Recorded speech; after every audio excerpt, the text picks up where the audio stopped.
Hai semuanya, selamat datang kembali di channel Wake Up Movie. Gimana kabar kalian semua? Semoga selalu baik-baik aja. Anyway, di video kali ini Min mau lanjutin episode 5 dari series Little Mom. So, tanpa banyak basa-basi, langsung move on to the movie.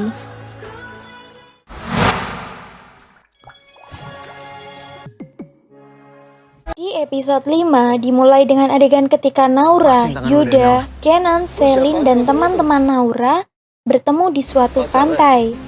Saat itu Yuda mengejutkan teman-teman di sekitarnya dengan berkata bahwa ia akan menjadi suami Naura. Naura yang mendengar itu pun terkejut. Naura menyangkal perkataan Yuda. Naura yang kesal akhirnya pergi meninggalkan tempat itu. Adegan selanjutnya ditampilkan Naura yang sedang berada di butik. Pada saat itu, Naura tengah mencoba dress putih panjang. Naura terlihat cantik dan anggun. Tak terduga, sebuah handphone mengarah ke arah Naura yang sedang berdiri di depan kaca dengan balutan dress. Detik kemudian, adegan berpindah di teman-teman Naura yang terkejut karena menerima pesan masuk yaitu berupa foto Naura dengan dress putih layaknya dress pengantin. Teman-teman Naura mengira jika Naura dan Yuda memang benar-benar akan menikah.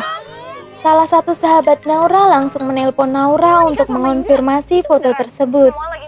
Naura tetap menyangkal akan hal itu. Naura mengungkit bukti-bukti kepada teman-teman Naura jika dia memang sedang tidak hamil.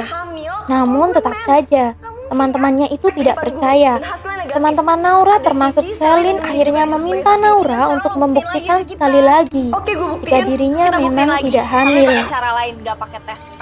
Naura kemudian menelpon Yuda untuk memberitahu rencana teman-temannya. Teman-teman Naura memberi tantangan untuk melakukan wall climbing. Wall climbing adalah olahraga yang cukup ekstrim, terlebih jika dilakukan oleh ibu hamil. Naura dengan terpaksa menyetujui rencana itu, meskipun ada kekhawatiran pada dirinya. Di tempat wall climbing sudah ada teman-teman Naura. Naura yang datang dengan Yuda akhirnya segera memakai perlengkapan wall climbing. Detik kemudian, Naura memanjat dinding itu dengan berani. Yuda yang khawatir akhirnya juga ikut memanjat. Naura telah sampai puncak. Dengan tekad kuat, ia membuktikan kepada teman-temannya bahwa ia mampu. Setelah sampai atas, Naura merasa kewalahan. Akhirnya Naura menjatuhkan dirinya dengan lemah. Sejurus kemudian, Kenan sudah berada di bawah dan memegang tubuh Naura. Kenan marah dan berteriak kepada seluruh orang. Kenan pun marah kepada Yuda karena tidak bisa menjaga Naura. Selin dan yang lainnya pun tak luput dari amukan Kenan. Naura yang merasa dirinya perlu bicara pun dengan muak menumpahkan kekesalannya. Naura akhirnya menjawab semua pertanyaan dari teman-temannya itu. Naura menjelaskan alasannya berpindah ke Bali. Ada partnernya yang nawarin dengan tawaran yang lebih baik. Lalu ia pun menjelaskan bagaimana Yuda dapat tinggal di Bali. Waktu Yuda di Jepang, dia ngalamin kendala bahasa di sekolah. Dan alasan Naura mencoba dress putih panjang. Emang kalau gue pakai gaun putih panjang artinya gue mau nikah. Setelah wall climbing itu, Naura harus kembali ke dokter Risma karena ia merasa perutnya sakit. Sepulang dari cek kandungan, dengan diantar Yuda, Naura memperingatkan Yuda untuk tidak lagi menyinggung masalah nikah. Saat itu Naura pun memperbolehkan Yuda memegang perutnya. Naura pun memberitahu Yuda jika anaknya berjenis kelamin perempuan. Hasil USG, bayinya perempuan. Setelah kepergian Yuda, Naura segera masuk kamar. Naura terlihat kebingungan mencari buku diarinya yang ia bawa. Naura berusaha mencari di dalam tas dan di kamarnya. Namun usahanya nihil. Detik berikutnya Naura meminta Yuda untuk mencari di mobil. Namun hasilnya juga tidak ada. Naura khawatir karena isi diari itu berisi semua kisah hidup Naura termasuk kehamilannya. Akhirnya Naura dan Yuda mencari diari itu.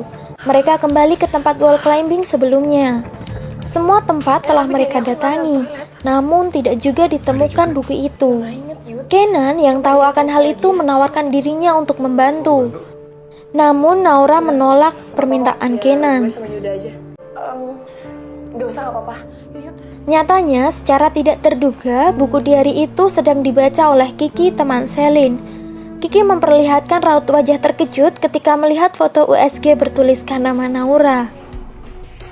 Naura masih berusaha mencari, begitupun dengan Yuda. Selin yang melihat Naura masuk ke dalam kamar mandi dengan sengaja menguncinya dari luar. Naura pun berteriak karena itu. Kembali ke Yuda dan Kenan, mereka terlibat perkelahian. Perkelahian yang semakin memanas dapat dihentikan ketika Kiki berteriak nama Naura. Kiki berkata jika Naura terkunci di dalam kamar mandi. Mereka pun segera menyelamatkan Naura. Kamu nggak apa-apa? Selin yang melihat Kiki menyelamatkan Naura menjadi marah. Namun Kiki dapat meyakinkan Selin dan Widi untuk tidak berbuat gegabah. Hati-hati. Di kamar hotel, Kiki kembali membuka buku diari bersampul pink itu. Kiki menyadari jika foto USG-nya telah hilang. Kiki akhirnya berusaha mencari di tempat sebelumnya. Foto USG itu ternyata ditemukan Selin, Widi, dan juga Kenan. Kiki yang tahu akan hal itu segera merebut foto itu. Selin berusaha mengambilnya dari tangan Kiki, tetapi Kiki memegangnya dengan erat sehingga ujung foto itu sobek.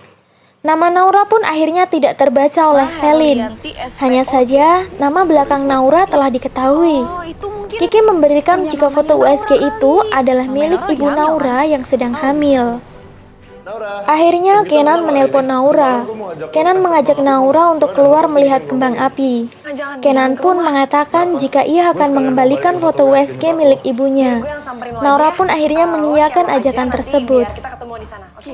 Malam itu, Kenan yang telah rapi untuk bertemu Naura berpapasan dengan Selin. Selin yang tahu akan kepergian Kenan untuk bertemu Naura segera menghubungi Yuda. Ini soal Naura sama Kinan. Dengan bergegas, Yuda pun pergi menyusul Naura setelah ditelepon oleh Selin. Sampainya di pantai, Kenan terlihat sangat gugup. Kenan saat itu telah berencana untuk mengutarakan perasaannya kepada Naura.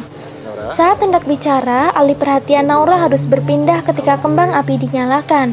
Kenan yang sangat gugup pun akhirnya izin ke kamar mandi. Kenan berlatih mengutarakan perasaannya terlebih dahulu. Kembali ke Naura, Kenan memandang wajah Naura yang ketiduran. Kenan mendekatkan wajahnya ke wajah Naura. Secara tidak terduga, Yuda datang dan mendorong Kenan menjauh. Naura pun bangun dan terkejut. Kenan mengelak tuduhan Yuda yang mengatakan bahwa Kenan akan mencium Naura. Yuda berusaha meyakinkan Naura jika Kenan memiliki perasaan kepada Naura. Yuda berkata jika Kenan akan menembak Naura. Dia bakal nembak kamu. Akhirnya Naura memastikan perkataan Yuda tersebut. Kenan pun mengakuinya jika dirinya memang sayang dengan Naura. Naura terkejut dan film pun berakhir. So, gimana guys? Menarik banget kan episode kelima ini? Yes, di sini kita tahu akhirnya Kenan mengungkapkan perasaannya pada Naura. Jadi, gimana respon Naura selanjutnya ya? Kita nantikan di episode selanjutnya. Anyway, terima kasih yang udah like dan dukung channel ini. Sampai jumpa di video selanjutnya. Adios, goodbye.